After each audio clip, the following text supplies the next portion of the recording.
안녕하세요. 공학 박사입니다. 오늘은 6월 5일 수요일이고요. 현지 시각 기준 4일 화요일 뉴욕 증시 어떤 흐름이 있었는지, 해외 선물 시장 어떤 흐름이 있었는지 시황 정리 시작하겠습니다. 뉴욕 증시에서 주요 지수는 연준의 금리 인하 기대감으로 2% 이상 급등했습니다. 어제 파월 연준 의장은 최근 고조되는 무역 긴장을 면밀히 주시하고 있고 경제가 안정적으로 성장하기 위해 필요하다면 대응할 것이다 라고 밝혔는데요. 클라리다 부의장 또한 연준이 향후 예상되는 경기 둔화에 앞서 보험성으로 금리를 내리는 것도 과거의 정책 중 하나였다라고 말하면서 금리 인하 기대를 한층 더 자극했습니다. 월요일에는 1.61% 큰 폭의 하락을 보였었던 나스닥 지수가 최근 5개월 내 최대 상승률을 보이면서 2.4% 급등했습니다.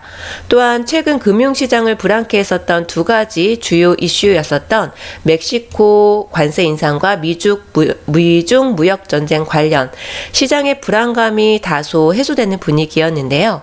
멕시코 대통령은 미국의 관세 폭탄을 피할 수 있을 것이란 낙관론을 폈는가 하면 중국 정부에서는 미국을 향해서 대화를 강조하는 유화적 메시지를 내놓으면서 무역전쟁 확전을 우려하던 시장에 안도감을 줬습니다. 하지만 트럼프 대통령은 10일 멕시코산 상품에 대한 관세 부과는 예정대로 강행할 것이다 라고 다시 한번 강조 발언을 했는데요. 멕시코는 과연 트럼프가 말보다 행동을 우선 보여달라고 한 것을 불법 이민자 문제와 관련해서 어떻게 해결을 해 나갈지 좀 지켜봐야 하겠지요. 국제유가는 마찬가지로 연준의 금리 인하에 대한 기대 등으로 위험 자산에 대한 투자가 회복된 데에 힘입어서 상승했습니다.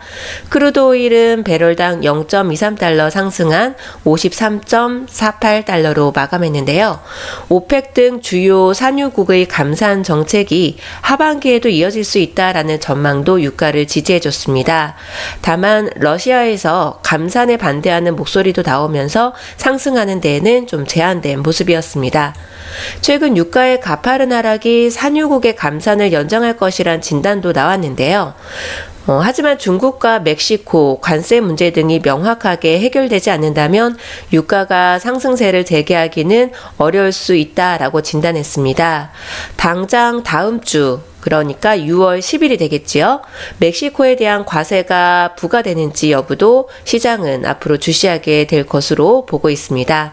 국제금값 역시 연준의 금리 인하 기대가 커지면서 0.06% 상승했습니다. 다만 미국과 중국 간의 무역 갈등 해결 기대감과 그리고 달러와 증시 역시 반등하면서 금값의 상승세는 좀 제한된 흐름이었습니다.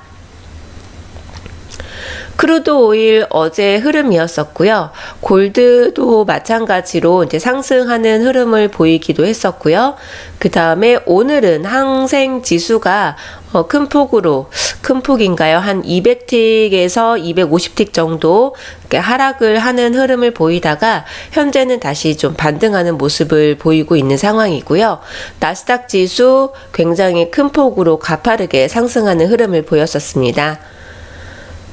어제는 전체적으로 파월 연준 의장의 발언을 시장은 안도의 한숨을 쉴 수 있는 그런 분위기였던 것 같습니다. 미국의 국채금리가 연준 의장의 연설 이후 상승했었고 주요 증시들 모두 상승했기 때문인데요. 안전자산으로 분류되었었던 골드 상품은 금리 인하 기대감이 상승 재료이긴 했으나 미중 무역 문제 그리고 멕시코 관세 관련이 아직 명확히 해결되지 않았기 때문에 상승에 제한이 있었던 것이고 국제유가도 마찬가지이지만 위험회피 심리가 다소 회복되면서 소폭 상승한 흐름이었습니다.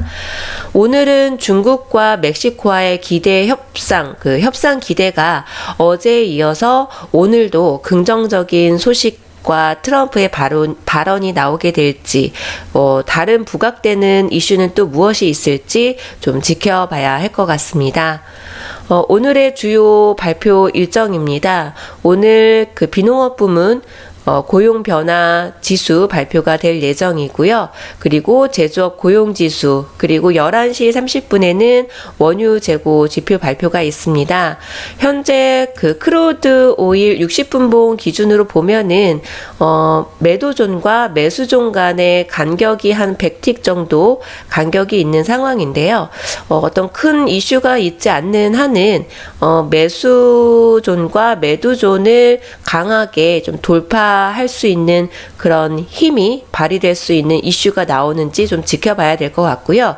그렇지 않다면 매수존 부근, 매도존 부근에서 오늘 뭐 매수나 매도 관련 영상 자료를 남겨드리도록 하겠습니다. 지금 현재까지는 이제 3분봉 기준으로도 조금 더 지켜봐야 될 것 같고요. 제가 시황 영상을 지금 만드는 상황이기 때문에 영상을 마무리한 뒤에 다시 한번 꼼꼼히 살펴보고 진입신호, 동신호의 진입신호가 나온다면 영상을 남겨놓도록 하겠습니다. 그리고 별다른 지금 현재까지는 어떤 진입 자리가 나오지 않은 상황이기 때문에 좀 더 지켜보도록 하고요. 네. 주식이든 해외 선물이든 항상 결과는 뒤에 나오잖아요. 나스닥도 월요일에는 1.6% 큰 하락장을 보이다가도 어저께 굉장히 급등하는 모습을 보였었는데 그 급등한 결과가 연준 의장의 발언, 증시의 반등 이런 것들을 나중에야 확인을 할 수 있었던 건데요.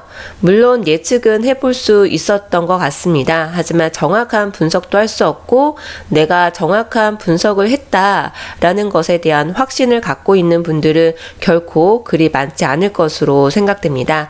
그렇기 때문에 섣부른 예측은 절대적으로 금지 항목으로 분류를 해놔야 되겠죠. 시장의 흐름을 예측하지 않고도 정해진 기준과 원칙대로 기계적인 대응을 한다면 꾸준한 누적 수익을 쌓을 수 있는 방법이 있습니다. 지금 화면에 보이시는 제임스 대표님의 직통 연락 번호입니다. 본인에 대한 간단 소개와 함께 문자 신청하신다면 시장의 흐름을 예측하지 않고도 매수매도 손절 청산을 기계적으로 반복을 했을 때 꾸준한 누적 수익을 쌓을 수 있는 그 구체적인 근거를 확인하실 수 있습니다. 오늘도 모든 투자자분들 성공 투자 되실 수 있길 응원하겠습니다. 감사합니다.